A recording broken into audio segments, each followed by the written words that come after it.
Hello ನಮಸ್ತೆ, ಜೀವನ ಪಯಣಕ್ಕೆ ಸ್ವಾಗತ. ಇವತ್ತು ಮಗುವಿಗೆ ಹೇಗೆ ಬಟ್ಟೆ ಸುತ್ತುವುದು ಅಂತ ತೋರಿಸಿಕೊಡ್ತೇನೆ. ಒಂದು ಬಿಳಿ ಕಾಟನ್ ಬಟ್ಟೆಯನ್ನು ತಗೊಳ್ಬೇಕು. ಹುಟ್ಟಿದ ಮಗುವಿಗೆ ಬಿಳಿ ಬಟ್ಟೆಯನ್ನೇ ಸುತ್ತಲಿಕ್ಕೆ ಕೆಲವು ಕಾರಣಗಳಿರ್ತದೆ. ಅದೇನಂತ ಹೇಳಿದರೆ, ಬಿಳಿ ಬಟ್ಟೆಯ ಮೇಲೆ ಯಾವುದೇ ಕೊಳೆ ಅಥವಾ ಕಲೆಯನ್ನು ನಾವು ಈಸಿಯಾಗಿ ಕಾಣಬಹುದು. ಅಲ್ಲದೆ ಯಾವುದೇ ಚರ್ಮದಲ್ಲಿ ಬದಲಾವಣೆಗಳಾದ್ರೂ ಸಹ ಕಾಣಿಸ್ತದೆ. ಅಲ್ಲದೆ ಮುಖ್ಯವಾಗಿ ಇನ್ನು ಮಗುವಿಗೆ ದೇಹದ ಉಷ್ಣತೆಯನ್ನು ಕಡಿಮೆ ಮಾಡಲಿಕ್ಕೂ ಸಹಾಯ ಮಾಡ್ತದೆ. ಬಿಳಿ ಬಟ್ಟೆಗಳು ಸಾಮಾನ್ಯವಾಗಿ ನೈಸರ್ಗಿಕವಾಗಿರುತ್ತದೆ ಮತ್ತು ಮೃದುವಾಗಿರ್ತದೆ. ಅಲ್ಲದೆ ಬಿಳಿ ಬಟ್ಟೆಯು ಶಾಂತಿಯ ಸಂಕೇತವೂ ಕೂಡ ಹೌದು. ಹಾಗಾಗಿ ಹುಟ್ಟಿದ ಮಕ್ಕಳಿಗೆ ಬಿಳಿ ಬಟ್ಟೆಯನ್ನೇ ಸುತ್ತುವುದು. ಈಗ ಒಂದು ಪಾಲಿಸ್ಟರ್ ಬಟ್ಟೆಯನ್ನು ತಗೊಂಡು ಈ ರೀತಿ ಒಂದು ಮೂಲೆಯನ್ನು ಮಡಚಿರಬೇಕು.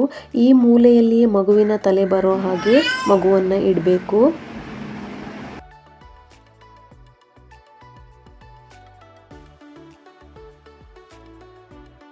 ಈ ಥರ ತಲೆ ಕವರ್ ಮಾಡಿದ ಮೇಲೆ ಮಗುವಿನ ಒಂದು ಕೈಯನ್ನು ಒಳಗೆ ಇಟ್ಟು ಮಡಚಿ, ಹಾಗೆ ಒಂದು ಸೈಡ್ ಬಟ್ಟೆಯನ್ನು ಪೂರ ಈ ರೀತಿಯಾಗಿ ಕವರ್ ಮಾಡಿ, ನಂತರ ಇನ್ನೊಂದು ಸೈಡ್ ಕೈಯನ್ನು ಒಳಗೆ ಇಟ್ಟು ಹಾಗೆ ಅದೇ ಥರ ಕವರ್ ಮಾಡಿ, ನಂತರ ಈ ಕವರ್ ಮಾಡಿದ ಬಟ್ಟೆಯನ್ನು ಒಳಗೆ ತಳ್ಳಬೇಕು.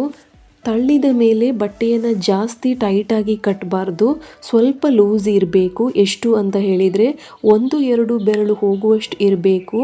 ಯಾಕಂದರೆ ಮಗುವಿಗೆ ಉಸಿರಾಟಕ್ಕೂ ಸಹ ತೊಂದರೆ ಆಗಬಹುದು. ನನ್ನ ಮಗಳು ಸುತ್ತಲಿಕ್ಕೆ ಬಿಡುವುದಿಲ್ಲ. ಒಂದು ಸೈಡಿಂದ ಸುತ್ತುವಾಗಲೇ ಇನ್ನೊಂದು ಕೈಯನ್ನು ಹೊರಗೆ ಹಾಕ್ತಾಳೆ. ಹಾಗೆ 3 ತಿಂಗಳ ತನಕ ಮಾತ್ರ ಈ ರೀತಿಯಾಗಿ ಸುತ್ತಿದ್ರೆ ಸಾಕಾಗ್ತದೆ. 3 ತಿಂಗಳ ನಂತರ ಕೈಯನ್ನು 2 ಹೊರಗೆ ಹಾಕಿ, ನಾನಿಲ್ಲಿ ಫೋಟೋ ಹಾಕಿದ್ದೀನಲ್ಲ ಆ ರೀತಿಯಾಗಿ ಸುತ್ತಿದ್ರೆ ಸಾಕಾಗ್ತದೆ. 3ರಿಂದ ಒಂದು 6 ತಿಂಗಳ ತನಕ ಸುತ್ತೋದು ಮಕ್ಕಳಿಗೆ ಒಳ್ಳೆಯದು. ಅಲ್ಲದೆ ಈ ಸುತ್ತೋದ್ರಿಂದ ಒಳಗಡೆ ಮಕ್ಕಳಿಗೂ ಸಹ ಹೀಟಾಗಿ ಅಲ್ಲಿ ಸ್ವಲ್ಪ ಹೊತ್ತು ಮಲಗ್ತಾರೆ ಮಕ್ಕಳು. ಹಾಗೆ ನಾನು ಇನ್ನೊಂದು ತೆಳು ಬಟ್ಟೆಯನ್ನು ಸ್ವಲ್ಪ ಸುತ್ತುತ್ತೇನೆ, ಯಾಕಂದರೆ ಸ್ವಲ್ಪ ಹೊತ್ತಿನಲ್ಲೇ ಅವಳು ಎಲ್ಲ ತಗೊಳ್ತಾಳೆ. ನೋಡಿದ್ರಲ್ಲ ಫ್ರೆಂಡ್ಸ್, ಮಗು ಹುಟ್ಟಿದ ಮೊದಲ 6 ತಿಂಗಳು ಹೇಗೆ ಬಟ್ಟೆ ಸುತ್ತೋದು ಅಂತ. ನಿಮಗೂ ಈ ವಿಡಿಯೋ ಯೂಸ್ಫುಲ್ ಆಗ್ಬೋದು. ಹಾಗೆ ಈ ವಿಡಿಯೋ ಇಷ್ಟವಾದರೆ ನಮ್ಮ ಚಾನಲನ್ನು ಸಬ್ಸ್ಕ್ರೈಬ್ ಮಾಡಿಕೊಳ್ಳಿ, ಒಂದು ಲೈಕ್ ಮಾಡಿ, ಶೇರ್ ಮಾಡಿ. ಧನ್ಯವಾದಗಳು.